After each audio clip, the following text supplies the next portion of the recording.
Es ist wirklich kaum zu fassen, aber ich vermisse hier in Norwegen die Deutsche Post.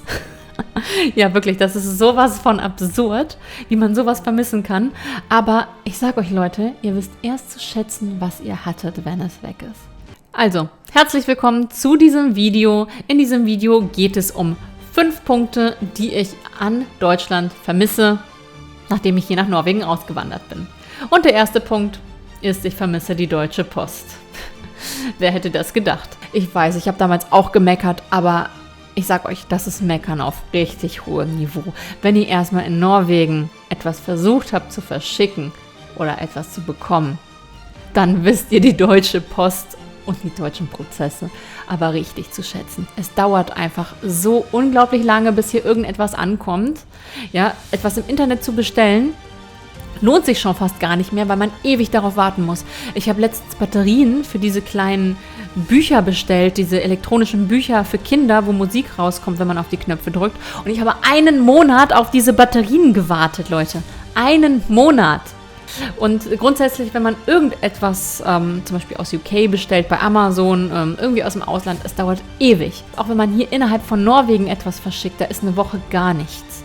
Ich habe schon so oft auch Briefe bekommen mit Terminen. Man bekommt ja hier zum Beispiel, wenn man ins Krankenhaus geht oder wenn man bei der Kommune irgendwie offizielle Termine hat, dann bekommt man diese Termine per Post als Brief zugeschickt und die muss man dann wahrnehmen. Und ich habe schon so oft Termine per Post bekommen, die einfach mal schon vorbei waren. Also die ich dann verpasst habe. Oder wir haben jetzt Weihnachtskarten verschickt nach Polen am 2. Dezember und ich habe nicht nachgedacht. Ja, für mich war Weihnachten noch so lange weg und ich habe nicht nachgedacht, dass ich das schon im November verschicken muss. Wir haben nämlich letztes Jahr auch schon am 2. Dezember Weihnachtskarten verschickt und die sind erst Mitte Januar dort in Polen angekommen. Und das ist nicht normal. Das liegt auch nicht an der polnischen Post. Denn wenn man sie aus Deutschland verschickt, dann dauert das, weiß nicht, eine Woche. So, und ich wette, ich lege meine Hand dafür ins Feuer, dass diese Weihnachtskarten in Polen wieder im Januar ankommen. Also, die Deutsche Post, jetzt weiß ich sie zu schätzen. Der zweite Punkt, den ich hier in Norwegen vermisse, ist, dass es keine, ich nenne das mal, Restaurantkultur gibt wie in Deutschland.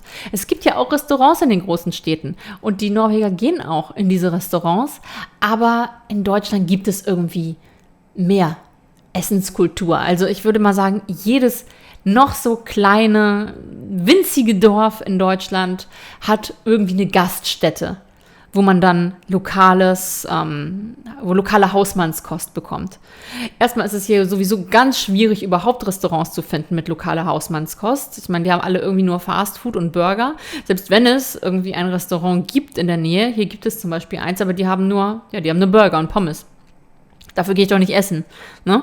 Und ich würde halt ganz gerne auch mal ein bisschen so lokales Essen und vielleicht auch nicht nur in einem Restaurant, sondern in mehreren unterschiedlichen. Aber das wird echt schwer. Man kann ja mal zum Italiener gehen oder zum Inder. Es gibt hier sehr viele Inder. Aber so richtig gutes norwegisches Essen ist selten. Und man muss dafür dann auch eben in die größeren Städte gehen, um überhaupt gute Restaurants zu finden.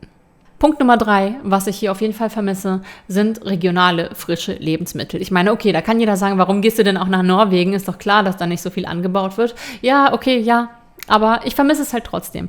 Da, wo wir vorher in Deutschland gelebt haben, und ich würde mal sagen, viele Deutsche leben so, dass man irgendwie Zugriff hat auf irgendwie Lebensmittel, die regional produziert sind, die direkt vom Bauern kommen und die dadurch auch ein bisschen günstiger sind und eben richtig frisch und richtig lecker.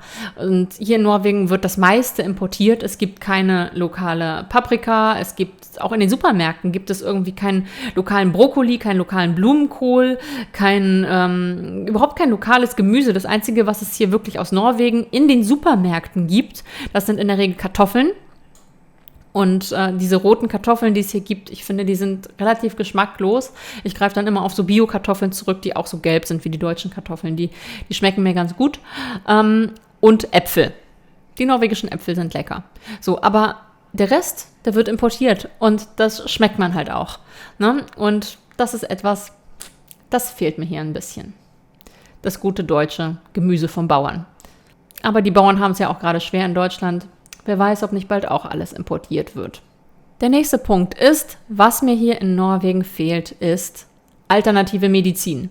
Okay, Leute, ich spreche jetzt nicht von irgendwie so einem Hokuspokus oder so, ne? Aber ich meine, man kann auch neben der schulischen Medizin ja trotzdem auch mal andere Dinge probieren, ne? Zum Beispiel traditionelle chinesische Medizin oder Ayurveda kann bei bestimmten Beschwerden schon mehr helfen, als irgendwelche Pillen zu schlucken oder gleich irgendeine Operation durchzuführen, ne? Also die westliche Medizin ist meiner Meinung nach nicht das einzig Wahre, sondern je nachdem, was man hat und wie stark die Symptome sind, kann man das auch manchmal versuchen, seine Beschwerden mit anderer Medizin zu lindern. Zum Beispiel hatte mein Mann jetzt Schmerzen in seinem Daumengelenk und wir haben gedacht, naja, es wäre ja vielleicht mal ganz cool, vielleicht auch mal chinesische Medizin auszuprobieren oder mal bei Ayurveda zu gucken, wie man so ein Schmerzleiden vielleicht auch irgendwie behandeln kann. Aber es gibt hier einfach nichts. Also das Einzige, was man findet, ist vielleicht ein bisschen Akupunktur.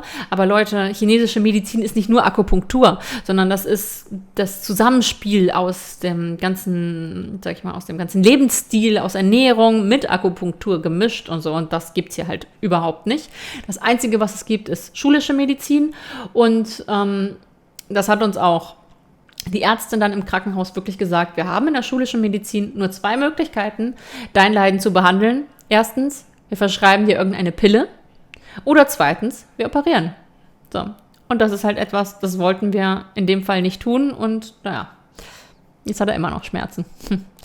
Und auch wenn man in die Apotheke geht, ich bin letztens in die Apotheke gegangen und ich wollte einen Tee haben, einen Erkältungstee mit Thymian. Gegen verstopfte Nase, vielleicht hört ihr das ein bisschen, ich bin noch ein bisschen verschnupft. Und dann gehe ich in die Apotheke und frage, ob sie einen Erkältungstee gegen Schnupfen haben.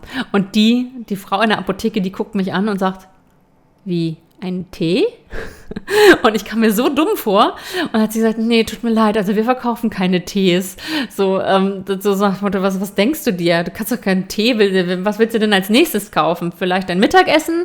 So, und ja, es gibt aber diese sogenannten Gesundheitsgeschäfte, die so eine Mischung irgendwie aus Drogerie mit ein bisschen Reformhaus so sind und da kriegt man dann solche Sachen, wie zum Beispiel so ein Thymian-Tee. Und der letzte Punkt ist ein Punkt, den teilt vielleicht nicht jeder, aber wir vermissen die deutsche Weinauswahl. Es gibt ja hier in Norwegen nur einen einzigen Weinhändler, das ist der Vinmonopolet. Und der hat auch einen Online-Shop und die Auswahl ist wirklich richtig groß. Aber wenn man richtig gute Weine mag und Weinkenner ist, ne? Ich will jetzt nicht sagen, wir sind die großen Weinkenner, aber wir mögen wirklich sehr gute Weine, dann ist die Auswahl nicht das, was wir uns vorstellen. Es gibt sehr, sehr viele junge Weine und es ist irgendwie dann doch irgendwie alles das Gleiche. Und so diese ganz speziellen, kleinen Weingüter, die so wirklich besondere Weine machen, die findest du hier nicht. Das ist alles Massenware.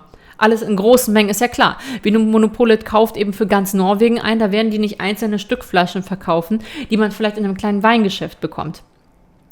Und wenn du zum Beispiel deutsche Weine haben willst, also ich meine, man kriegt wirklich in jeder Kaschemme, kriegt man in Deutschland einen Grauburgunder und einen Weißburgunder. Hier musst du da echt nachsuchen, um überhaupt einen zu bekommen. Wenn du dann ins Weinregal guckst, da ist wirklich riesig Auswahl, ganz, ganz viele verschiedene deutsche Weine und alles ist Riesling. Und Leute, ich mag keinen Riesling. Ich will einen Grauburgunder trinken. Ja? So, also das sind die Dinge, die ich hier in Norwegen an Deutschland vermisse. Ich hoffe, euch hat das ein bisschen unterhalten und ihr seid beim nächsten Video auch wieder mit dabei. Bis dann!